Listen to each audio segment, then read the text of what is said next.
Apa yang dikhawatirkan pun terjadi. Sehari setelah kepergian Amangrod Agung dan keluarga dari istana, pasukan pemberontak telah tiba di kota raja. Pasukan tersebut langsung melancarkan serangan besar-besaran ke kota Raja Mataram. Pemberontakan sudah mencapai puncaknya. Dengan kekuatan penuh, pasukan yang luar biasa itu mulai menyerbu wilayah di sekitar Istana Pleret. Pasukan gabungan dari berbagai suku menyerbu dan menaklukkan keraton yang sudah hilang kewibawaannya tanpa perlawanan berarti. Semangat juang pasukan Mataram rupanya sudah jatuh akibat perselisihan di dalam keluarga istana sendiri.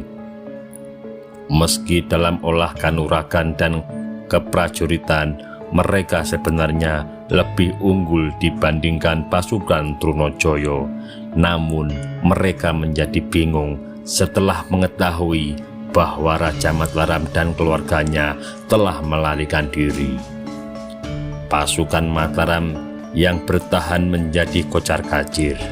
Banyak di antaranya yang tewas dalam menghadapi serangan brutal pasukan pemberontak. Pasukan kepatihan yang bertugas mempertahankan istana pun akhirnya takluk. Bahkan Patih Wirapotro sendiri menyerah demi keselamatannya.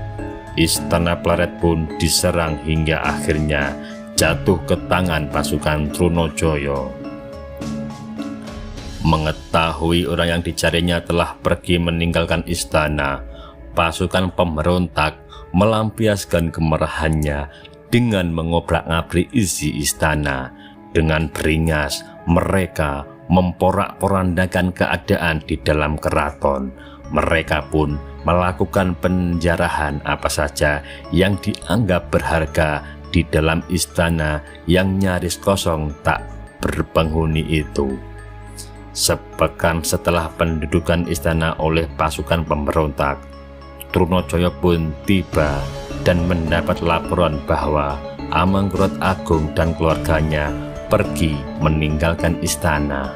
Mereka menuju ke Betawi untuk meminta perlindungan kepada Gubernur Jenderal Kompeni VOC sehari sebelum pasukan Trunojoyo sampai di Pleret. Trunojoyo pun tidak serta-merta memerintahkan pasukannya untuk mengejar. Dia tetap berpegang pada rencana semula. Sejak awal mereka bertujuan menaklukkan Mataram dari kekuasaan Amangrod Agung dan bukan melakukan penumpasan terhadap Amangrod Agung dan keluarganya. Setelah berada di Pleret selama beberapa bulan, Trunojoyo menduduki keraton sekaligus mengistirahatkan pasukannya yang telah berperang selama bertahun-tahun. Selanjutnya, semua barang berharga milik keraton disita dan dibagi-bagikan kepada para prajuritnya. Beberapa benda pusaka peninggalan leluhur Mataram pun disita.